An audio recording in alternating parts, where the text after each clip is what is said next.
All right.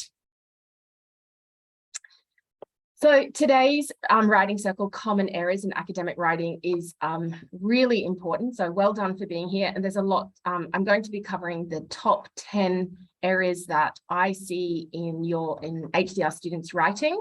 But we'll just begin with a little bit of housekeeping. So thanks to all of you for putting your student ID into the chat so I can record your attendance. And again, I think most people know how to use the chat. Feel free to keep your video on if you like. Okay, so we'll begin with the acknowledgement. QUT acknowledges the Turrbal and Yagara as the First Nations owners of the lands where we stand. We pay respect to their elders, laws, customs, and creation spirits. We recognise that these lands have never been ceded and have always been places of teaching, research, and learning. QUT acknowledges the important role Aboriginal and Torres Strait Islander people play within our lovely community. Okay, so this is the way I'm going to run this session. First off, as I said, this is a writing circle. So Kerry and I have structured the writing circles to get you interactive and involved. So I'm just going to ask you what you think are your common writing errors. Then the biggest chunk of the writing circle will be me telling you what I see in the writing that I see. Across disciplines, it's always the same. So we'll be going through those top 10 errors. Then I'll briefly talk to you what examiners think. And unsurprisingly, the examiners think exactly what I think. And then at the end today, there'll be a little bit of practice where we can walk through them and again, get you guys involved. All right. So the reason that you're here is because writing is the principal channel that you're going to need to communicate your ideas, and it is actually the foundation on which your degree is awarded. So obviously, writing is inevitable, and I'd like to remind you to do it early and do it often, and it's really important. Obviously, you're all here because you've done previous study before and you've written before. Writing as a researcher and writing a thesis is a little bit more specific, and they're the things that we'll be going through today. All right, so I do want to know what brings you here. So, well, that's quite invasive, isn't it? That big pointing finger there, sorry. I'd like you to quickly put in the chat, what do you think is your weakness? Why are you here? So please feel free to add to the chat. If you like, you can also put on your mic and let us know.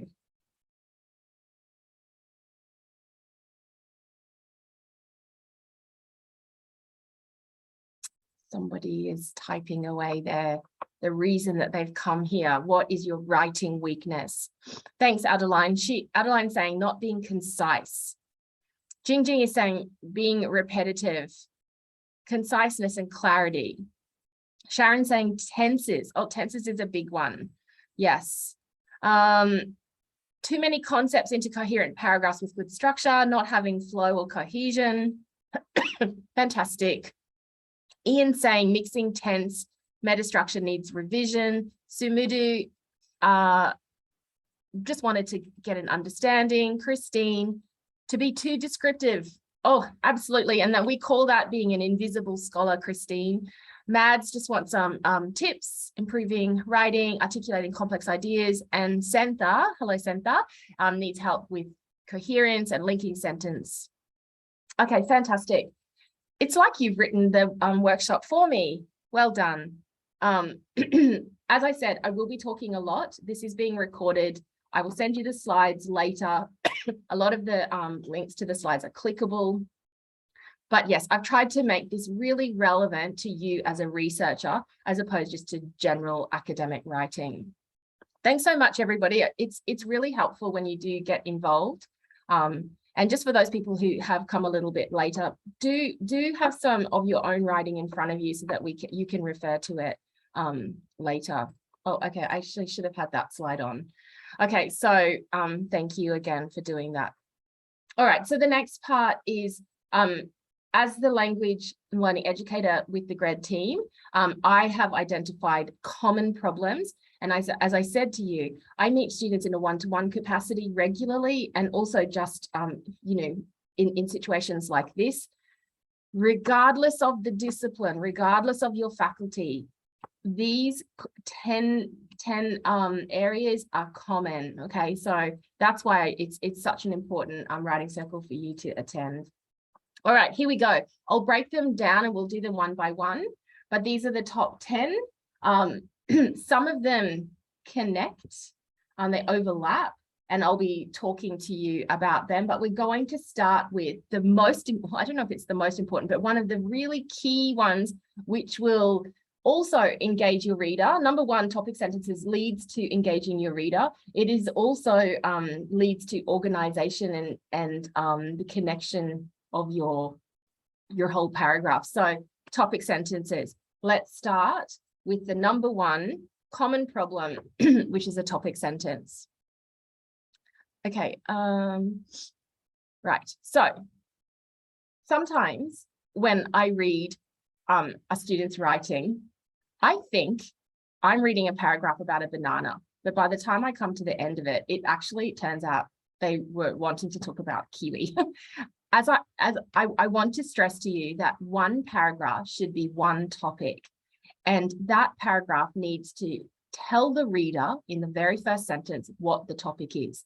And I really want to stress to you that as you write your paragraph, when you write your topic, you need to, and then you finish your paragraph, you need to go back to that topic sentence and make sure that everything that you've written, all the literature that you've synthesized, connects back to that topic sentence. It's a habit that you need to get into. Go back and read the topic sentence. You may need to change the topic sentence or alter it so that it includes all of the information, or some of the information that you have in the paragraph needs to go into a different paragraph. So what I would like to generally suggest that the first sentence is called the topic sentence. We like to think of this sentence as the writer's voice, as your voice, okay? The reason that we call it your voice is because many students, and I'd have to point out here, probably except your lit review chapter, but many students just start giving so much detailed information and they forget to tell the reader what the paragraph is about. So we want your voice. So you're telling the reader what's the idea, the point, or the task of that paragraph. You're also telling the reader what they can expect. I would suggest, unless it's your lit review chapter, I would suggest in the first sentence, limiting authors and sources, and also very detailed information. That's my last dot point there. I don't need all specific numbers and details yet. That's coming in the body paragraph. I've been an academic writing teacher for way too long. And originally, when I first studied, we were told that a paragraph should not start with "in addition" or "furthermore," because that's really linking other content. So instead of starting with a transition signal like that in your your very first word in your topic sentence, that really does belong in the body. Although I've seen many very beautiful paragraphs that do start with the transition signal. So I guess these are the main points to remember. And I guess what I want to say to you is I often have students come to me and they'll give me their work and they'll say to me, "Tasha, before you read this, I just need to tell you A, B, and C." And then I say to them, well, without that A, B, and C context, I can't, I'm not going to follow. So that sentence is the opportunity for you to do that. So please remember your topic sentences. What I talk about, hopefully you've all had lunch. Each paragraph resembles a hamburger and they all start with the topic sentence. That top bun is your topic sentence.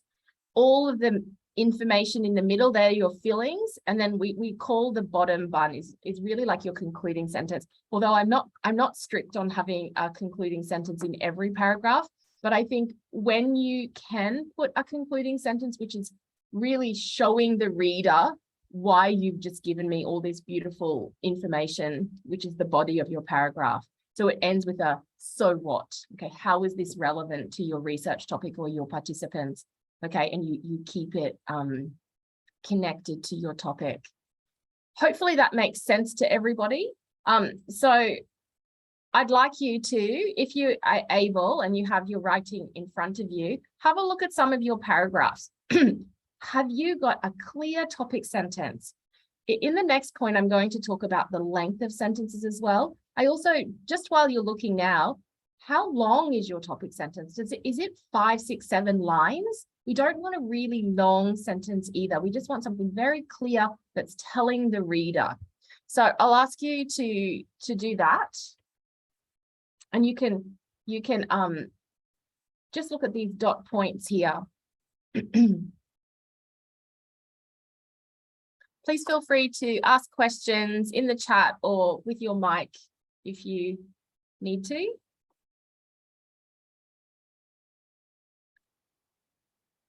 Okay, and I'll just let you know that at the end of each of my 10 common errors, I've created the slide that looks like this.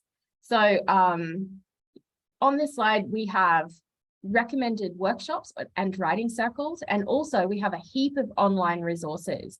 So once again, I will be sending these slides to you. All of these links here are clickable, so please go and have a look. So Shruthi's just asked me about the lit review. The lit review is really a chapter where you have, it's all about the literature, and sometimes, very often, you see students writing right from the beginning, recommending or talking about an author. So if I just go back to the previous slide, so if you look at my point 4, I say it normally does not include mention of sources and authors. It's your voice. In the lit review, I think it's acceptable for you to start with talking about other sources and other authors here. Yeah, hope that is clear, Shruti. Okay, and then also you'll see this slide in after every 10, and here I just have other resources for you if you're interested in reading more yourself about how to write topic sentences. There's some sources here for you to check out as well. Okay, great. We will be talking about referring to authors as later on as well, Shruti. Okay, so my number 2 common error is a lack of cohesion. So I just want to make it clear to you now. So Dr. Kerry Freeman and I, we are the language and learning educators in the writing support team. We talk about cohesion and we also talk about coherence. They're very similar terms, but and they both connect or they relate to how an academic text joins to make a unified whole. Although they're similar, they are not actually the same. So cohesion relates to that micro level of the text, and that's that sentence to sentence connectivity, the words and the sentences. Coherence, I guess, in contrast, it relates to the organization and the connection of ideas throughout the sections and chapters and the entire document, okay? So we think of that as the macro level. So cohesion is the micro and coherence is the macro. And just so you know, there's a writing circle on cohesion, which I facilitate, and there's a writing circle on coherence, which Kerry facilitates. Both really useful and important, so please come along to them. I'm just giving you some brief information about cohesion. So cohesion is where, okay, so we're looking at your writing, you've got this beautiful topic sentence and the reader's clear, they know where the paragraph's going. But then after that, each sentence, sometimes I see sentences just plonked in the middle of the paragraph. They don't connect. That sentence 3 doesn't connect to sentence 2, and that's a lack of cohesion. It's a really common error, and the reason that you're making it is because you're so involved in the content and the detail and the literature that you need to step back and read it as a reader. So to create cohesion, we can use reference markers. So if you come along to the cohesion writing circle, I'll go into great detail about what these all mean, but we use demonstrative pronouns, this and that, possessive pronouns, comparatives, the definite article, the. I would like to suggest as well, and add it here, the word this and it is also a really common mistake when students are trying to get that cohesion, because they'll have sentence 2, which is after the topic sentence, and then sentence 3 will start with this, but I don't know what this means from my sentence 2. You might have several key ideas in sentence 2. So you need to say this plus an abstract noun. It's very important that you check the word this and it in your writing. All right, so moving on to create that connectivity, we use repetition. So someone said earlier they repeat too often. I'd like to tell you that repetition is unavoidable in thesis writing. We need to repeat, and coherence has a lot. We need to repeat to get that coherence throughout our document. We need to repeat what our research questions are. We need to repeat who the participants, who are the benefits, the value of our research. We need to remind the reader. And I'll just say here, and I say this in every event that I facilitate, your examiner will not start from chapter 1. They may start from the conclusion or the lit review. So you need to continually remind the reader of why your research is important and what your aim is. Okay, so that's sometimes repetition is beautiful and needed in thesis writing. Synonyms as well are a way to have cohesion in your writing using transition signals. It's quite surprising to me that when I read a student's writing, there's no transition signals, words like furthermore or in contrast, just those simple little those words. And we have a whole online resource on the HDR student Blackboard site for you. Use them. That can help with your cohesion of your document. There's something else I talk about in the writing circle, which is called thematic development. And it's basically making sure that you have a theme throughout your paragraph. So for more information on that, you'll need to come to the cohesion writing circle. All right, so basically, your paragraph is going to be like this. Your first sentence, your topic sentence is your idea or your point. Then you have your evidence, and the evidence is where we want all that beautiful cohesion and connectivity, and we end with the relevance. Sometimes our paragraphs are really long, and that's fine as well, as long as there's lots of fillings and they're all beautifully connected. But I would like to stress as well, often I see students who have a 5-line paragraph followed by a 15-line paragraph. Please try to have some balance in, or, just be consistent. Don't have really long, really short paragraphs. Try to be consistent about your paragraph length. Okay, so just a reminder, that's your first sentence. We've already looked at that. Your body sentences. This is where you support the first sentence by providing evidence or an explanation. You're synthesizing other people's writing. You're proceeding in a coherent and logical way. So it might be macro to micro or vice versa. And always remember, you need that contemporary focus with recent and well-respected literature. Sharon's asking how many sentences should be in a paragraph. It's such an interesting question. And I don't ever like to give a definitive number, but I would say, because some sentences, in fact, are quite long. And today I'm going to go into great detail about sentence types. Yay, if you love if you love grammar. I would say, Sharon, that 3 is too few, because we need a topic sentence. We need that body information as well. So I would, dare I give a number, maybe 5, 6, 7, I don't know. Sorry, Shruti, I'm not sure what your question is in reference to. What's the last 5 years? Oh, the contemporary focus, excuse me.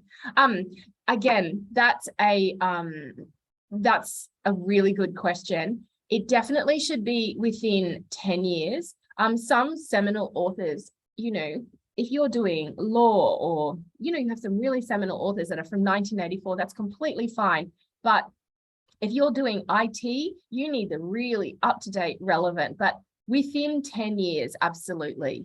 So yeah, you guys are making me give numbers. Okay, so the final sentence of your paragraph is your so what. Link it. This is your opportunity. And as I said to you, these all blend these 10 points, but this is your opportunity to show your readers the value of your research. remind them of your research context, your problem, your question. Okay, this is where you can do that in that final sentence. You know, if you've just given all this synthesis of all this beautiful literature, you need to tell the reader why you gave that to me. Why did you talk about Smith here? And it's an opportunity for you to answer succinctly at the end of the paragraph. Excuse me. Your chapters should look like this. Lots of mini little paragraphs, because they really are the building blocks of your entire thesis. I would suggest what you can do is break down the sentences. What's sentence one? What's sentence two? And this actually, Sharon, can help you count. Okay, I've actually just got 5 sentences here, but my next paragraph, I've got 15. So that way, that will help you as well. I am going to actually also refer here to Inga Mewburn, and I think someone mentioned earlier, she is the author of The Thesis Whisperer, and it's amazing. You should all go and seek out The Thesis Whisperer. I went to a workshop that Inga conducted, and she was brave enough to give a number, and I think she said a sentence should be no more than 50 words. So I'm not going to give you a particular number, but it is really important and a very common issue that I see, really, really long sentences with commas and semicolons. And as the reader, I really need to struggle to follow. So what I would suggest to you, when you have that really long sentence, just cut it in half. You can read it where you need to take a breath. That's probably the point that you cut the sentence and you start a new sentence. Just as easy as this orange, okay? So just cut your long sentences in half. So here's an example of a sentence that's a topic sentence that is 7 lines long. It's got a quotation. It's got 2 authors in here. So I'm already tired to read this. I want something beautiful and succinct and clear. If it's in the student's voice, better. I'm following, and I know what you're writing about. Okay, so here's another 70-word sentence, as opposed to 22, 31, and 41. So here I've color coded them. Don't worry, I will be sending these slides out. I've color coded them according to the grammatical sections, like clauses and independent clauses. So there we go. Consider your sentence length as you are writing those beautiful cohesive paragraphs. Okay, no more questions in the chat. So, the answer's there. How many sentences are there in the English language, everyone? I didn't do that very well, did I? There's 4. So I'm going to give you a very quick grammar lesson. If you are not interested in this, it might be a time to go and make a cup of tea. But the reason I'm doing this is because these are where the mistakes are occurring and people are writing those really long sentences. So there's 4: simple, compound, complex, and compound complex. So I'm going to go through them, not too quickly, but with some good information for you. So the comma splice is a problem that students make because they don't know about the sentence types. So if you read here, and I've actually put out there that it's the most common error in academic writing. It's because what people are doing is they put in a comma, but they're forgetting what's called a coordinating conjunction. A coordinating conjunction is what we list as fanboys: for, and, nor, but, or, yet, and so. So if you look at my incorrect sentence here, HDR writing circles are currently being offered online, comma, they are becoming increasingly popular. This is what's called a comma splice. And what we have here are 2 independent clauses, which wants to be a compound sentence, but they're forgetting that word in the middle. So does anybody know what's missing here?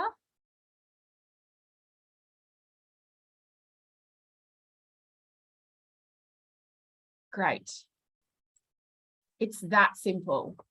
and they are becoming increasingly popular. So now we have two independent clauses with the subject, verb, and an object, and they're split. The comma always comes before the and, before the but, and then we're finishing with another subject, verb, object. So this is what's called a compound sentence.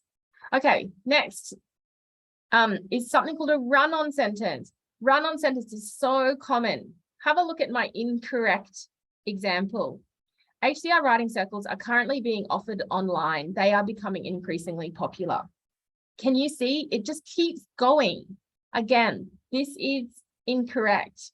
What you need is, as we saw earlier, we put a comma and, or you just make two sentences, okay? So this is a way that you can fix run-on sentences. Just to let you know, Word has this new function where you can listen to your document as well. So that can also help you to know when to take a break in your sentence. Then we have sentence fragments. This is also a really common problem because of the lack of understanding of sentence types. Sentence fragments happen because perhaps there's a dependent clause and it's incomplete. Sometimes they start with a subordinator, for example, while or because. They maybe don't have a verb, or maybe they don't have a subject. So if you look at, oh, sorry, I'm going too fast. If you look at this example here, HDR writing circles currently online. What's missing in this one?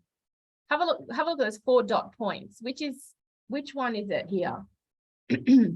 What's missing in this example? It's missing a verb. That's right. I see this a lot. I see lots of students are forgetting or creating fragments. I'm giving you lots of easy examples here. What about this one? Even though, which is my subordinator, HDR writing circles are currently online. So this is what we call a dependent clause. It's not finished. And sometimes I see this. How can we end this?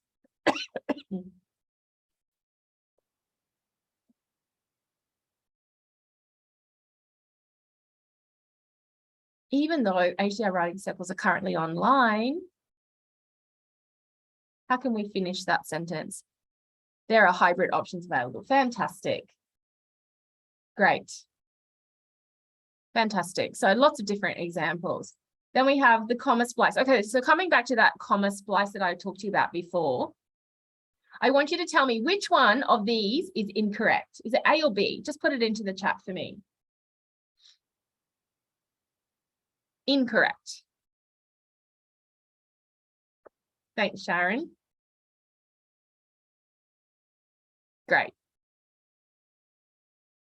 Good. Okay.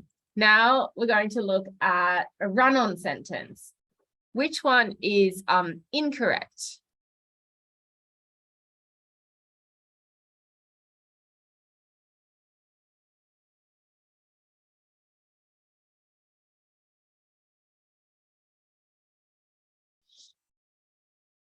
Excellent. Can you see that? I need you to look at your own writing. Do you do run-on sentences? Do you do comma splices? Do you have fragmented sentences? Okay, now I'd like to ask you, can you find the correct examples? There's just one.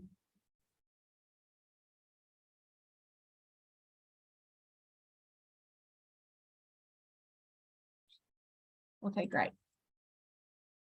It's B.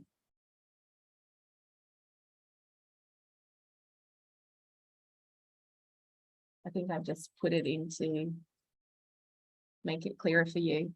All right, so now what we're going to do, I've got a whole paragraph here. And in this paragraph, I have some mistakes. So we have comma splice, run-on sentence, fragment, but there is complete sentence. Complete sentence means it's good. So what I'm going to do is I'm going to read out number 1, and you're going to tell me, is it a comma splice? Is it a run-on sentence? Is it a fragment, or is it complete? All right, are you ready? See, there's no rest for you today either. All right, sentence 1. Maintaining a good relationship with the supervisory team is paramount for an HDR student. Good. Number 2, regardless of the year the student is in.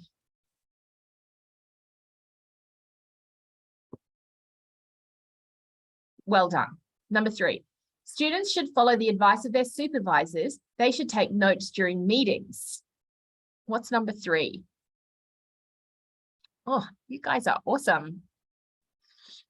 Okay, number 4, HDR students should attend meetings regularly and they should ask lots of questions during the meetings. That one's complete. Good job. Number 5, a further way to maintain healthy relationships. Number 5, what's number 5? Good. Respecting each other is key. Students and supervisors. See, I don't even know how to say this because it's wrong. Respecting each other is key. Students and supervisors should be courteous to each other at all times. Number 6. Yeah, no, this one is a run-on sentence. It's not comma because there's no comma here. It just keeps going. There's no punctuation. It's difficult for me to see. It should read, respecting each other is key, comma, and students or for students or so students, whatever it is. Okay, number 7, students should be responsible for meeting deadlines. Number 7, good, this one's complete. Number 8, if a deadline is not met, yeah, you can hear it's not complete. That's called a fragment. And in fact, it's actually what's called a dependent clause. If a deadline is not met, comma, blah, blah, blah, blah. Okay, then we get to number 9. The supervisory team may begin to feel nervous. They might question the student's ability to pass a milestone. Good, run on. Okay, so there we go. This is it. Again, I'll send these slides to you. And I'd just like to show you here. Can you see the first sentence? It really is a clear topic sentence. Maintaining a good relationship with the supervisory team is paramount for an HDR student. The rest of the sentences reflect this one idea. Okay. All right.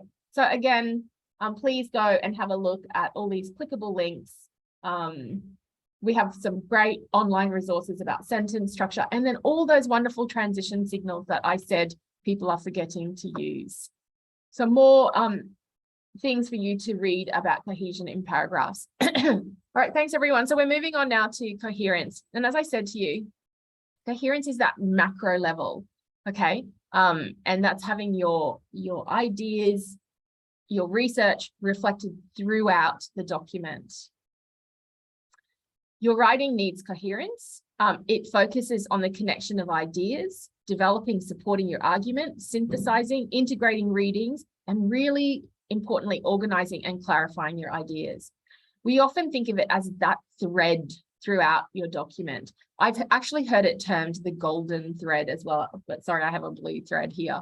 The coherence connects main points in paragraphs, in sections, in chapters, and clearly in the entire document. I'd like to stress for those people doing thesis by publication, you need to have those little areas where you connect your papers as well throughout. Coherence develops and supports your argument. And guys, listen to this. You need to remind your reader your contribution to the field that you're entering, your community that you're entering. By using evidence, and you scaffold it throughout each section and each chapter. Refer to your research questions and your hypotheses. Use critical analysis and synthesis. And Kerry is the facilitator of the coherence workshop, writing circle. Please go along to that. One way that you can create coherence is by having a short introduction in your chapter. In the chat, let me know how many of you here have got a little tiny, it doesn't even need to be, it can be 3 sentences if you like. It doesn't need to be a clear paragraph.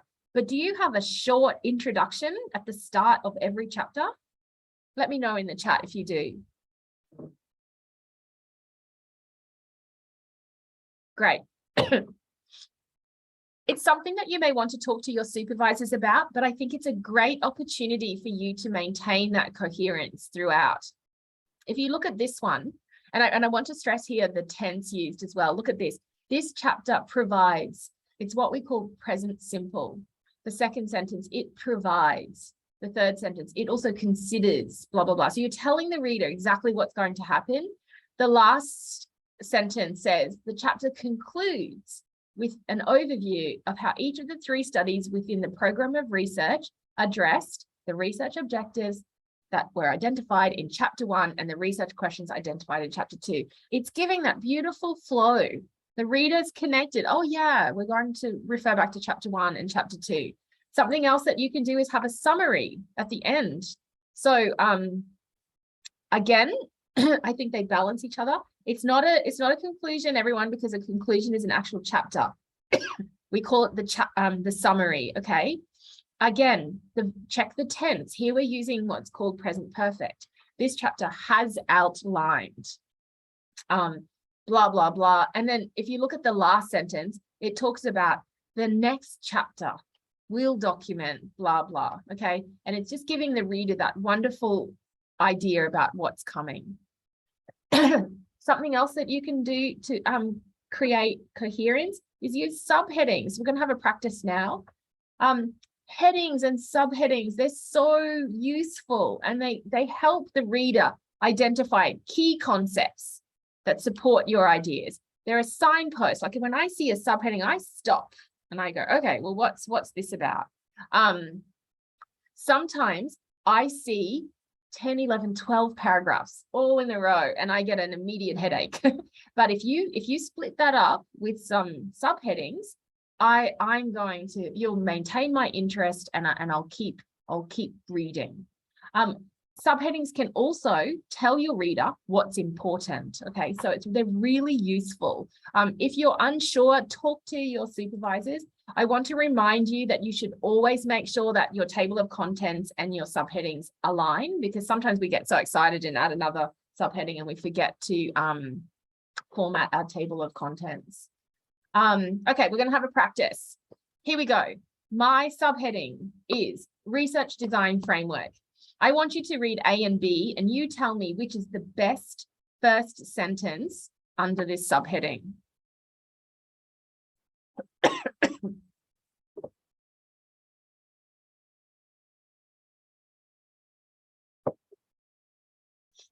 Okay, I'm glad you're all still out there. Good. Yes, it's B. And the reason, it's not just because we have used repetition or synonyms. It's also because if you look at the A example, they've got Flick and Cresswell here, and it's just, they don't use the word research design framework. This happens so often. Students will have this beautiful subheading, and I think I'm going to be reading about research design framework, and suddenly they start talking about Tokyo Tower, and it's like, what? And sometimes the students will say to me, oh, Tasha, I'm just going to add a little bit of context here before I get to the research design framework. But the reader doesn't follow that. So you don't need to repeat the words, but you certainly need to have some direct connection to your subheading, okay? I've got some examples here. This is a student, and their subheading is Existing Professional Development Provision. Look, current professional development programs. It connects. The next one, connectivist learning. They talk about connectivist learning. These are good examples of how to make sure that your subheadings and the very first sentence under your subheadings connect. So the things that I need you to remember is please use subheadings, and please make sure that you're helping the reader.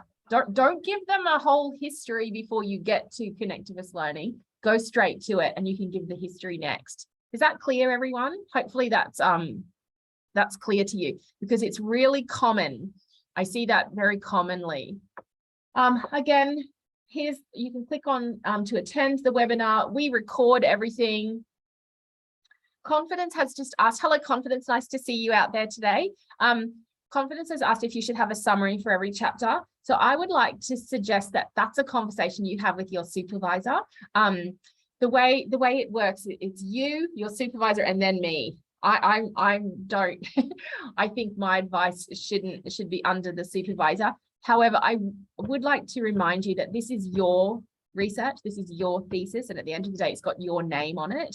If it's something that you think you want, then I think you can persuade your supervisor to agree with you. I would suggest yes. But if you have it in one chapter, you should have it in all chapters. But again, have a discussion, check exemplars, check the other theses in your field, see what other people have done, and ultimately you decide if you like that or not. But I think it's an easy way for you to keep that coherence in your document by having both an introductory paragraph and a summary paragraph. Okay. Chris Mack has got some good information on that as well. All right, so organization. This is key, so important. So you need organization in your section, in your chapter, and obviously in your paragraph as well. So what we're going to do is, so as I just said to confidence, I would suggest have an introductory section. Obviously, then you've got your whole body with all your lots and lots of subheadings, and then your summary paragraph. In your introductory paragraph, which I've just given you a couple of examples of, this is where you give an overview of this chapter and ultimately its contribution to your thesis, which is how you get the coherence there. It indicates the argument or key message of the chapter. It also addresses part of the thesis's overall research question or research aim. This is a perfect opportunity for you to plonk that in there. It can state the aim and the function of the chapter, and it also can explain how the chapter is structured, what you're going to do. Okay, it's a beautiful way for you to organize your document and help your reader. The body, remember to think of the reader. Okay, they want transparency, they want predictability. I'm going to repeat those exact words soon. Your chapters need to be organized. So organized, you need to decide how many sections you want and how many paragraphs in each section, and then which topics, and you need to have a really clear plan before you start. Develop your key messages logically and persuasively, and always synthesize and use critical analysis, which we'll be talking about soon. Apologies. Your summary, again, it's not a conclusion, summarizes the chapter. This is your opportunity to show your contribution, the value of your research, and if you like, you can include a link to the next chapter. In actual fact, your chapter introductory paragraph could actually refer back to the previous chapter if you want to as well. So again, I'm going to make you hungry with hamburgers. That's what it needs to look like. All right, so this is a sort of an opportunity for you to have a look, to have a look at one of your sections now. If you do have your writing available in front of you. Do you have subheadings? Check. Is that first sentence consistent with your subheading? Do you have an intro? Do you have a summary? And I'd also like to ask you to check, I might just quickly write that in there. How many paragraphs do you have in each section? Before what I mean by that is before the oh, can you guys actually see that? Oh, sorry. Before you have a new subheading, like if you have like endless paragraphs all in a row, just have a look at that as well. Just check the chat, see if anyone has a question.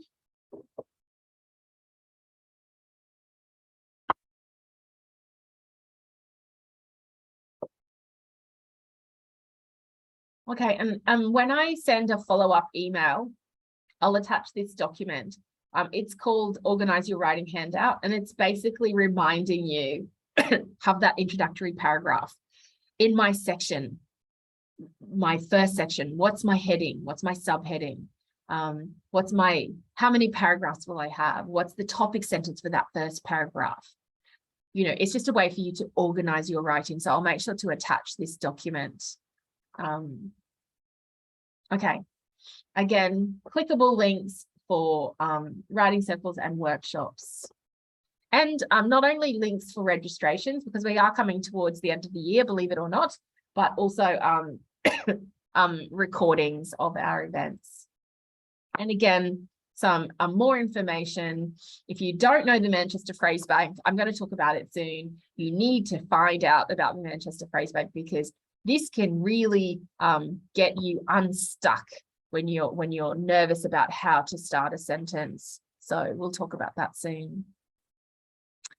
All right. So as I said to you, this writing circle, it's about common areas in academic writing, but particularly for you, the HDR student.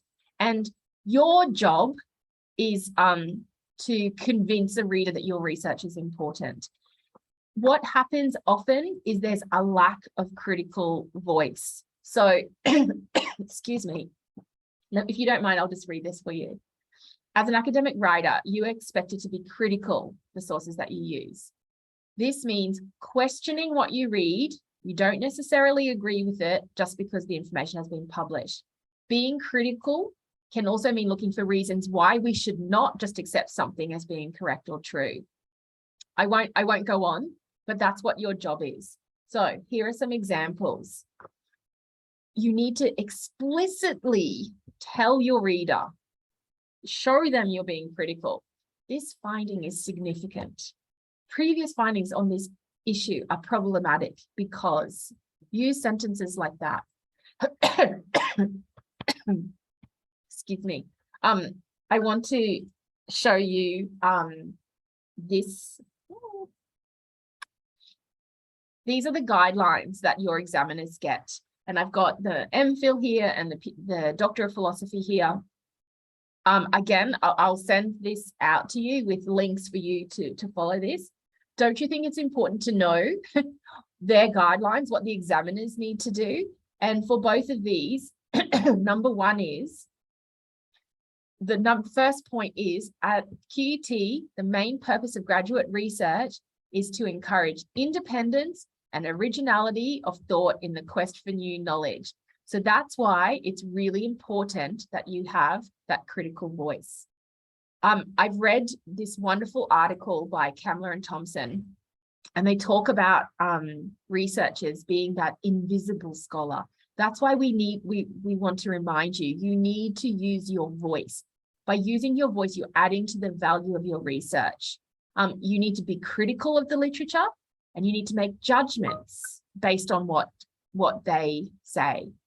Don't summarize and list it. Don't write too descriptively. You need to take that evaluative stance. You need to construct arguments and also solutions. By having that critical voice, you're contributing to the literature, okay? Because you haven't just stated facts.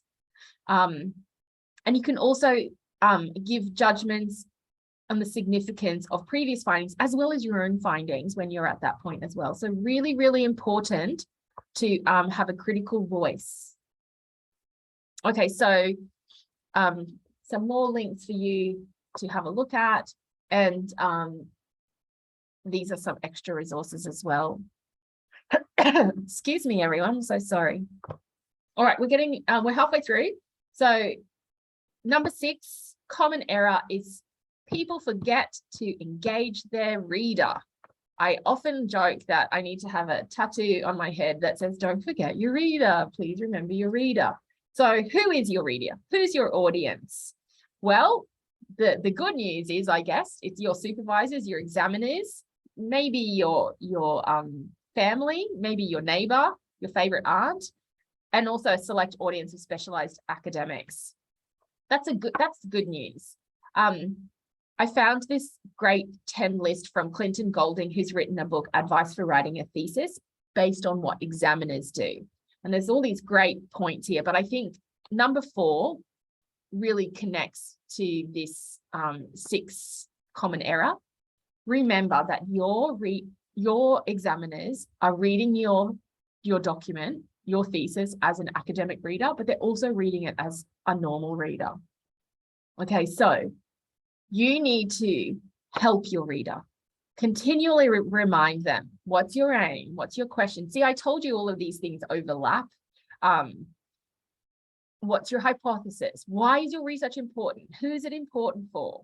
Always need to remember that. Who's going to benefit from this? Why should they care about it? Why have you spent years and years of your life writing this? Okay, remind them. I said I was going to repeat this, and here I go. Your readers want predictability and transparency. You show the value of your research with that logical structure. Use your subheadings, your tables, your graphs. Again, that introductory paragraph, that summarizing paragraph. Something else I commonly see, I'll see students will say, I'm going to talk about A, B, and C. But then they start with C, and then they forget about A, and then they talk about B. So make sure you organize yourself. Okay, so here's some more information. We actually have a workshop called Engaging Your Reader. Please come along to that. You can watch past iterations of it as well. Okay, moving along. And I think this one, again, overlaps with the critical voice. It's showing the value of your research. I think so often it's almost like there's people are timid or shy and they don't want to say, oh my God, I've got this great research and it's so important. So I'm going to stress again, you need to do that. You need to show the value. Here are those guidelines again. Don't forget, this is the main purpose that you're studying. You're showing originality of thought, that quest for new knowledge. So showing the value of your research, you need to tell the reader, okay? The contribution that you're making to the conversation is the value of your research. Clearly articulate it. Tell them your research is worth pursuing. Always, if you're sitting there and thinking, what is the value of my research? Consider the reason you started. What was the problem that you wanted to address? Because they're connected. Okay, and you need to explicitly remind the reader throughout every chapter and justify your research. As I mentioned to you, this is the Manchester Phrase Bank. This is an example. I actually should have this slide first. So the Manchester Phrase Bank, do you guys know it? I might just talk to you for a second. Are you all still out there? Have you heard of the Manchester Phrase Bank? Well, for those who don't know it, you're going to love it. It's fantastic. You can click on all of these different areas, you know, if you're talking about results or findings or writing your conclusion. And I'll just go back to the previous slide. These are sentence starters to explain the significance of your study, which is, again, the value of your research. Look at these sentence starters. If I go halfway down, the present research explores for the first time. You know, I often, when I meet students, I say, just throw the word novel in there. This novel research, you know, it shows that it's new and it's never been done and it's contributing to literature. You need to explicitly remind that's the reason. This is the difference between writing, academic writing as a researcher, okay, because you need to show. Look at this one. It is hoped that this research will contribute to a deeper understanding of. Please don't feel that this is plagiarism. It's not. It's just getting you started. And again, these are all clickable links, and I will send this out to you. Okay. So that's the Manchester Phrase Bank. YouTube has a lot of great information as well. You can actually just go into YouTube and watch some great videos. I've got some good ones for you here that you can click on. All right, we're getting closer. All right, so commonly I see grammar and punctuation errors. And I just want to say to you, it's not your supervisor's job to check your grammar and your punctuation. That is your responsibility, okay? I'm going to refer to Clinton Golding's top 10 points again. Point number 5, examiners are irritated and distracted by presentation errors, which means formatting, no page numbers, spelling mistakes, wrong font, all those sorts of things, okay? So make sure that they're all correct, and particularly your grammar and punctuation. On the next slide, I'm going to tell you the top 4 grammar mistakes. But before I show you that, in the chat, would you like to guess? What are the top 4 grammar mistakes that we commonly see?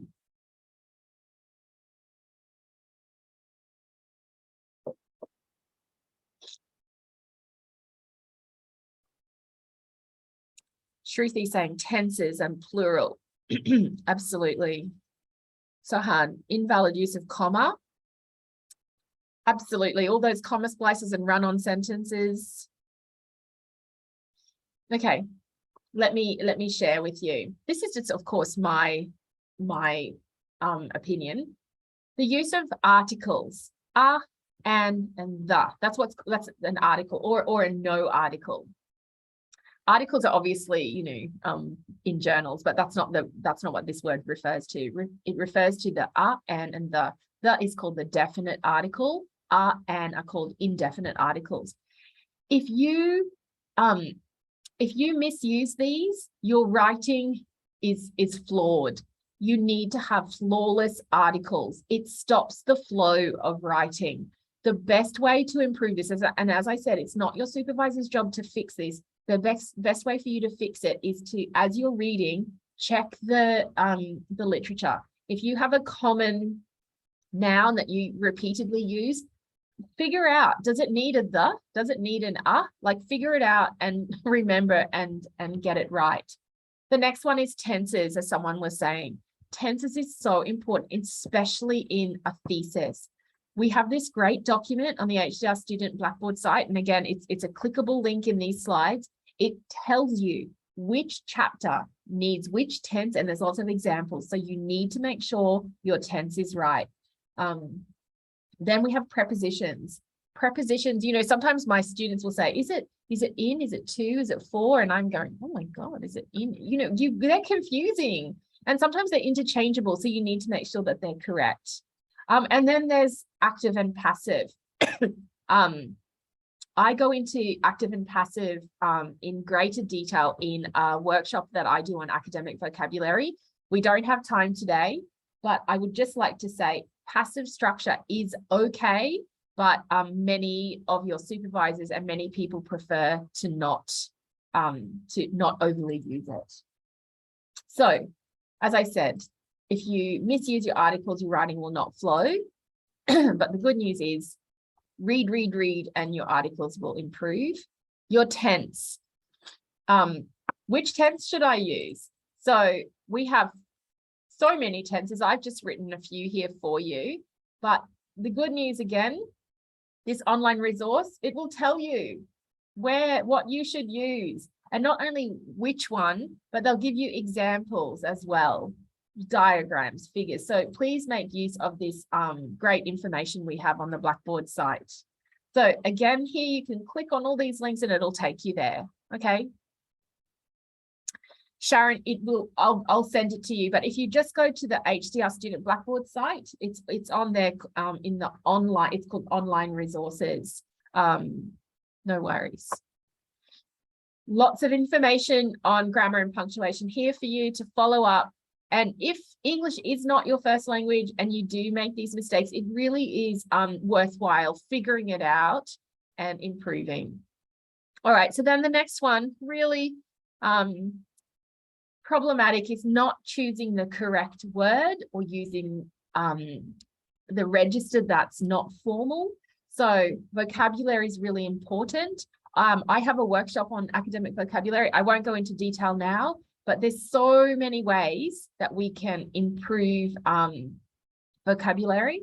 So we encourage you to use vocabulary that's formal, that's precise. You don't say, I interviewed participants some time ago. No, I interviewed 10 participants in 2021. You're specific, you're precise.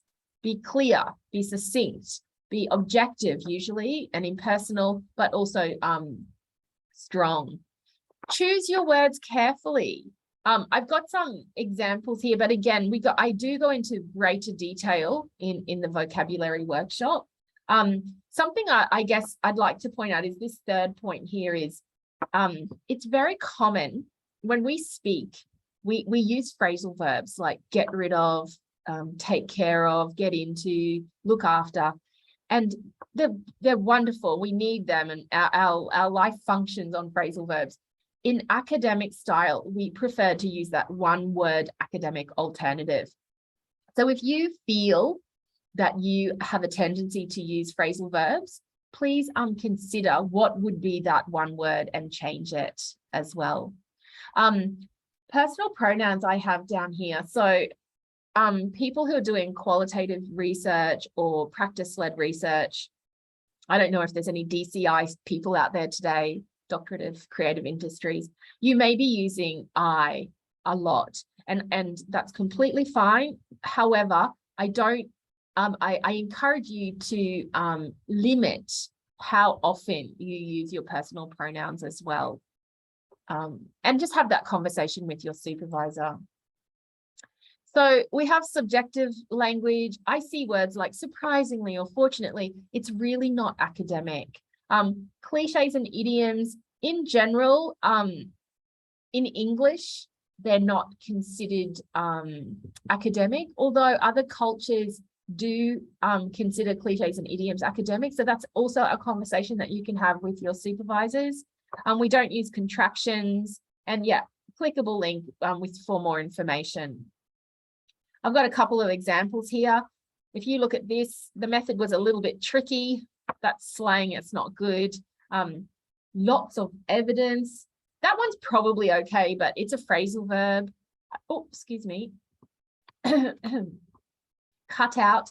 Oh, cut out is such a difficult phrasal verb. It means so many different things. So try to use an academic alternative. Unfortunately, again, frustrating again, and the contraction didn't. We avoid them. Okay. If you're unsure, use thesaurus.com. Does everybody know that if you put your mouse over a word and press right click, it'll give you a synonym? Do you all know that? Someone's just asked me how to avoid personal pronouns without going to passive voice. It's really hard. Passive is probably the best way to do it. And, you know, I really want to stress that passive voice is okay. It's just there's a tendency for people to overuse the passive voice, and it requires more words, and it can get messy and it can get complicated for the reader, which is why many supervisors say use your active voice.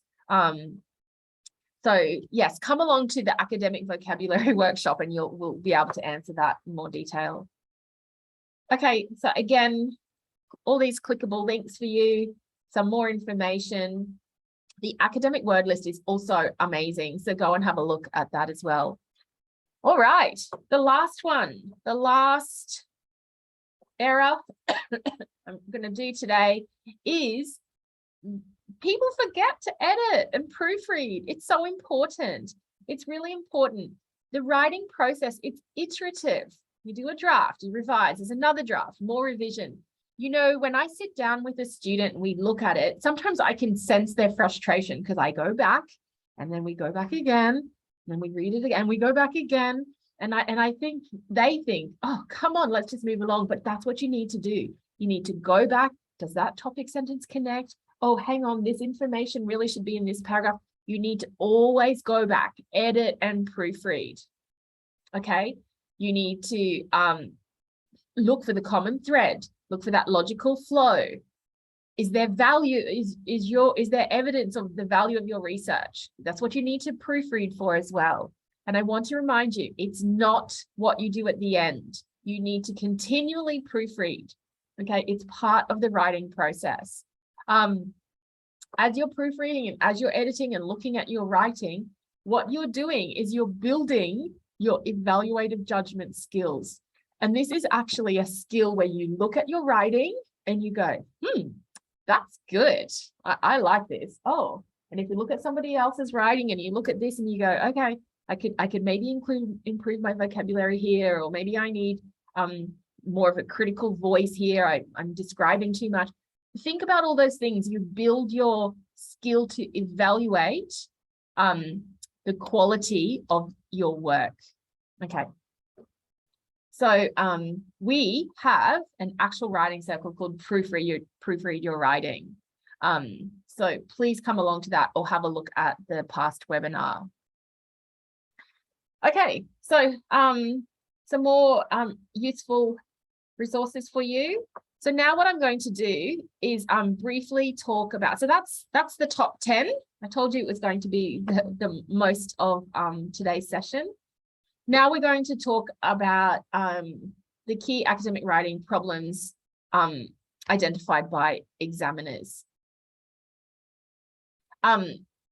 Thesis examiners tend to be broadly consistent, so that's good. This is also Golding saying that, and I would agree. I have seen many examiner reports, and they all are, regardless of your faculty, your discipline, they're all very common. And again, referring back to the 10 points by Golding, examiners are irritated by presentation errors. They favor a coherent thesis. They favor a thesis that engages with the literature, not describes the literature, engages with it. They favor a thesis with a convincing approach, and they favor a thesis that engages with the findings. You need to engage with your findings, refer to your findings as well. So again, you will get this. So what I've done, I've got a couple of points here where they're common comments from examiners. Let me read them to you. So the first one, the lit review needs to articulate research findings and background. Do that. Out-of-date literature. No clarity in writing. Needs more cohesion. There's no thread. Remember the coherence is that macro, that thread to draw the thesis into one whole, especially for thesis by publication students. Chapters are not logical. The organization isn't clear. There's spelling and grammar errors everywhere. There's no argument. There's no scholarly significance. Remember, you're joining the conversation in your discourse community, so you need to have a scholarly significance. No critical interpretation. You don't consider the reader, and the reference list needs revision. These are avoidable comments that you can, that you should consider. All right. We're going to have some practice time. So again, I'm going to get you guys involved here. Remember, these are my top 10. So what I'm going to do is I'm going to ask you to identify, it's very, very easy, identify what's a good example or what's a bad example. And I will be referring to these 10 things. Okay, so you guys all ready out there? So you just need to put it into the chat for me. So here we go. The first one. Tell me, is this a good or bad? Great.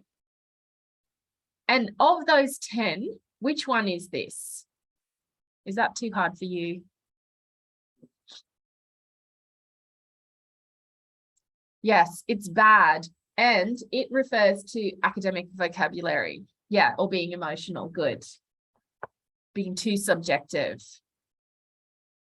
Okay, next one, number 2. Good or bad, G or B?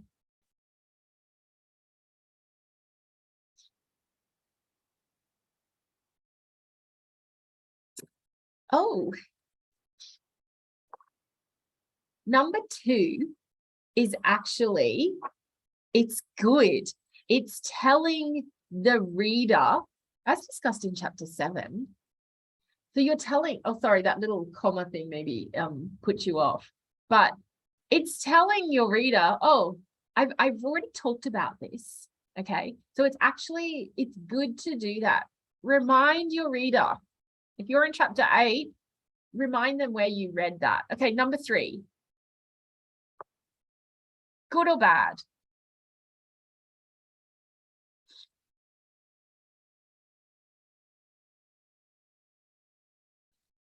Good. This one is good. It's showing the value. You're telling your reader. You're going to identify the gaps. It's going to ensure a rigorous theoretical model. It's wonderful. You're promoting your research, okay? Don't forget to add that novel. Ensure a novel, rigorous, okay? All right, number 4, G or B?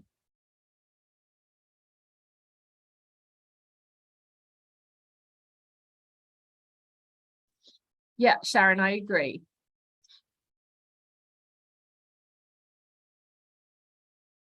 Number 4, is this good or bad? Mads isn't confident. Yeah. I'm saying here that this is as a topic sentence, it's not the reader's voice. There's too many quotations here. So I'm going to suggest this one is bad. Maybe there's other reasons it's good, but for the topic sentence, it's bad. Okay, number 5. Number 5, is this good or bad?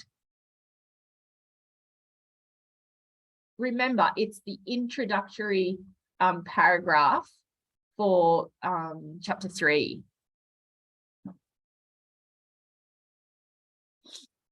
Oh, it does look good, doesn't it?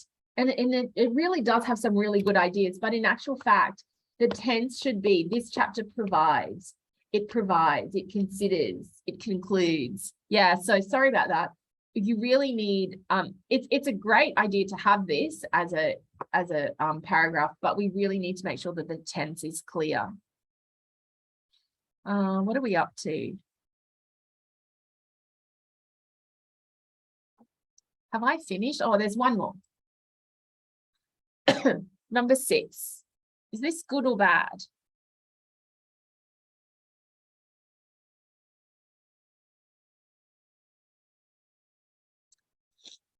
Well done, guys. So tell me, what is this? Of the 10 that we discussed today, what is this? What can you see here? Well done, Shruti. Great. It's showing you, the writer, are using a critical voice, okay? And really, really important. Okay, so I have obviously rushed through this today because I'm at the end, and I just want to let you know that if this is your first time here, we do have lots and lots of other events on. Next Tuesday, Kerry's doing a writing circle called Writing Your Literature Review. She also is the facilitator of peer feedback sessions. There'll be one next Thursday. I'm the facilitator of the HDR Lounge. It's a place where you can do focused writing. You might read about it in your weekly HDR Matters. Come along and do some writing. And then really importantly, come along to the writing retreat. It's going to be in October. It's going to be hybrid, but we'll be live in eBlock. And I think I've promised people scones. So hopefully Seth remembered. So yes, hopefully there'll be scones at that event. I feel like that's been a bit of an abrupt end to today's session. I've just put a link to a survey there, but I'm happy to stick around and have a chat to any of you, any questions you have about these top 10 common areas that I have identified. But otherwise, thanks, Ian. Yep, I'll be sending out the resources probably on Friday, I would imagine. Thanks, Christine. That's a lovely comment. Yeah, it's really, I think that this is a really great writing circle for, people at the beginning, in the middle, or even at the end, just to remind you as a researcher, you have a job, and they all overlap, but definitely important. Thanks, Claudia. Thanks, Sharon. Thanks for being here. Thanks, Samidu. Thanks, everyone. Yes, all the best, and enjoy your writing, and I hope everything goes well. And yes, thanks for putting in your student number. I'll just put in that link to the survey again. Thanks again for filling that out. It's very quick.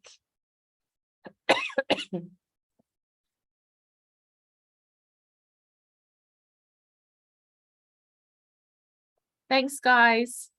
Anyone wants to stick around and ask a question, I'm happy to answer.